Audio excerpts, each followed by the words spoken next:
Breaking news right now, an Horry County school bus has crashed. Highway Patrol is telling us that wreck happened about 45 minutes ago. You probably can't quite tell where I am right now, but what if I turn to the side here? What if I'm facing our new drone right here? Then you can probably figure out where I am. Well, this is the view from Sky 15. New details tonight about the allegations of sexual assault on a Johnsonville school bus. It's a letter you don't want your child bringing home. So far this year, there have already been 39 motorcyclists killed in the state of South Carolina. Hurricane Matthew ripped off pieces of the pier, damaging huge sections. ABC 15's Eddie Kadam is working for you to find out what's in store for that historic pier. Eddie? We weren't planning on being in the car for this live shot, but we had to jump in the car really fast because we're in Cherry Grove. That's how fast the water came up. North Carolina is looking to curb the state's opioid epidemic. Lawmakers there and Attorney General Josh Stein unveiled new legislation today. It took me just under a minute and 30 seconds to register. I don't have it on my screen because the confirmation has all my personal information on it. And sorry, guys, I don't want you seeing that. Hey, do you like Italian food? I love it. Okay, I'm not asking him out on a date. This really has to do with something, I promise. Breaking news right now, an Horry County school bus has crashed. Highway Patrol is telling us that wreck happened about 45 minutes ago on Lovett Lane near the North Carolina border. Is it or isn't it?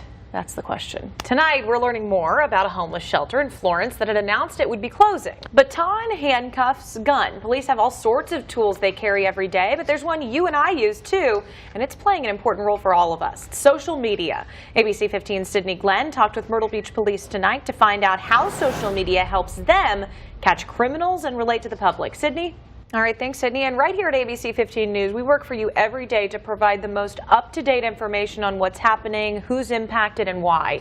You can also follow us on our WPDE social media accounts. We've got Facebook, Twitter, and Instagram. Right here at home, a South Carolina House panel celebrated International Women's Day by approving 2 bills giving women easier access to birth control. One proposal allows women to pick up a year's worth of birth control all at one time. The other would allow women to get birth control refills for up to 3 years before ever having to go back to the doctor for a new prescription. All right, we want to turn back to that breaking news out of Horry County right now. Our photographer has just gotten on scene here. This is a live look where an Horry County school bus appears to have crashed into a ditch there. All right, so they say breakfast is the most important meal of the day. I'm not a big breakfast fan, but I might be now. Ben & Jerry's is using that to its advantage. We'll introduce you to the 3 cereal splashbacks. In an ABC 15 consumer alert, the mad ice cream scientists at Ben & Jerry's are at it again. Aren't you glad? The company has now unveiled its new flavors based on breakfast cereals. I'm excited. Ben & Jerry's calls them cereal splashbacks. Each of those new flavors, Fruit Loot, Frozen Flakes, and Coco Loco, contain a swirl of cereal. Yes, the company is hoping these new flavors will make people feel like kids again.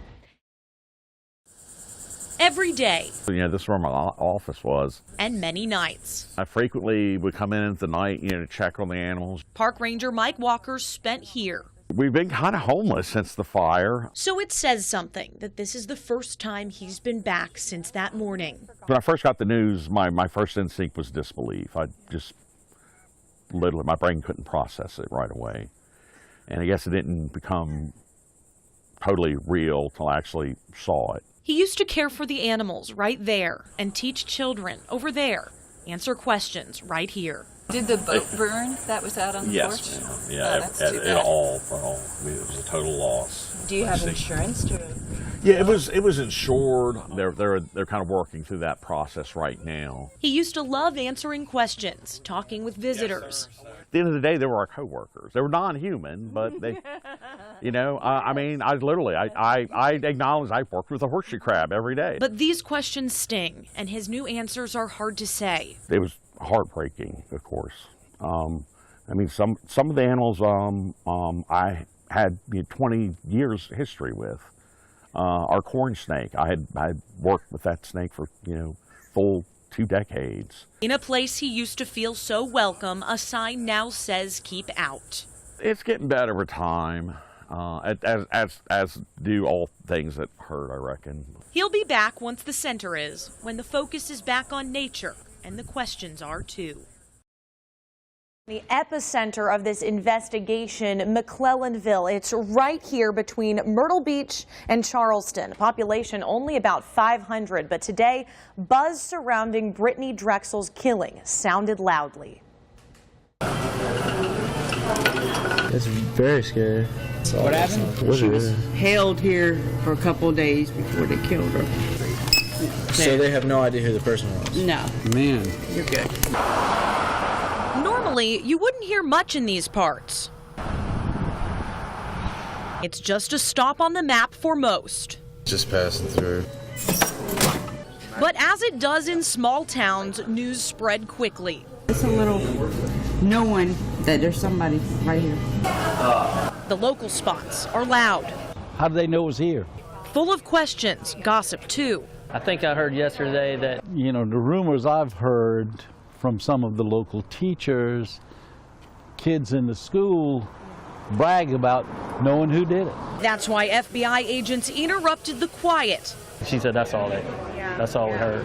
to force out new tips. Everybody here knows everybody, and something like that never's happened here. Gas stations and diners alike filled with noise now. It's very concerning because, 9 times out of 10, we don't even lock the doors out here. Neighbors, a community, hoping above the noise,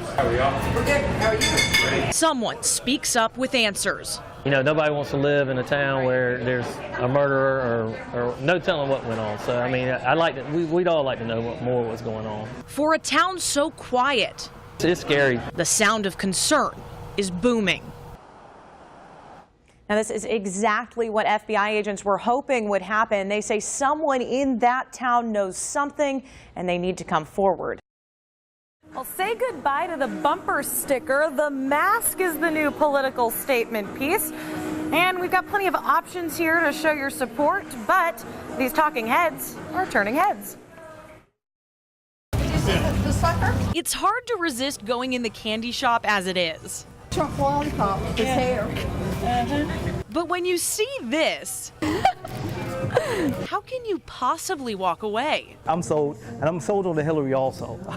I'll also get the Hillary toilet paper. I think it'd be nice gifts. For the right friend, maybe. It's Sugar, the candy shop chain, has a wall of political goodies. Okay, I like that. The hair.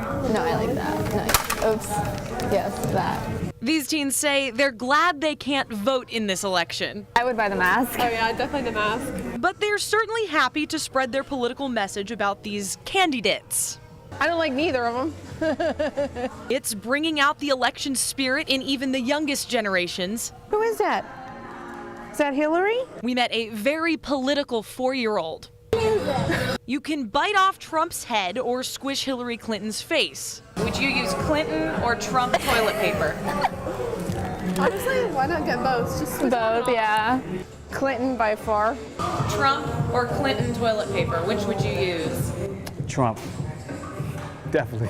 There are plenty of bright and beautiful colors in a candy store, but the red, white, and blue seems to be drawing the most attention. Happy Halloween. Trump would treat one scary, and that's exactly what it is, a scary election. So that is a great sign. Unfortunately, the sign isn't for sale, but who needs that when you can do this?